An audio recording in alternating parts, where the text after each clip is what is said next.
பகுதியில் வெல்லும் தமிழ் பெண்கள் பரப்புரையை தூத்துக்குடி திமுக மத்திய ஒன்றிய செயலாளர் KKR ஜெயக்கொடி துவக்கி வைத்தார். தமிழ்நாடு முதலமைச்சரும் திமுக தலைவருமான மு.க.ஸ்டாலின் திராவிட மாடல் நல்லாட்சியில் நிறைவேற்றிய சாதனை திட்டங்களை திமுக மகளிரணி நிர்வாகிகள் வீடுதோறும் சென்று மக்களுக்கு எடுத்துக் கூறும் வகையில்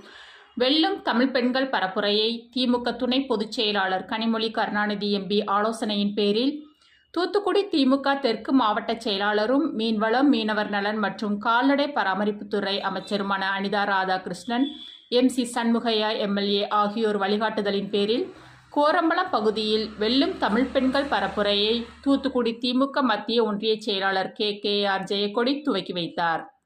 இதில் திமுக மகளிரணியினர் வீடு வீடாக சென்று பொதுமக்களை சந்தித்து தமிழ்நாடு முதல்வர் மு.க.ஸ்டாலின் தலைமையிலான திராவிட மாடல் ஆட்சியின் சாதனைகளை பொதுமக்களுக்கு எடுத்துக் கூறினர். நிகழ்ச்சியில் ஒட்டப்பிடாரம் தொகுதி வெல்லும் தமிழ் பெண்கள் பரப்புரை பொறுப்பாளர் மீனாட்சி, தெற்கு மாவட்ட திமுக மகளிர் அணி அன்னசெல்வி, பாக மகளிர் அணி தலைவர் விஜயபாரதி, மாவட்ட பிரதிநிதி செல்வின், மாவட்ட கலை இலக்கிய பகுத்தறிவு பேரவை தலைவர் பொன்னரசு, மாணவர் அணி அமைப்பாளர் சர்க்குணம், கிளை செயலாளர் பாபு மற்றும் மகளிர் அணி நிர்வாகிகள் உள்ளிட்ட பலர் கலந்து கொண்டனர்.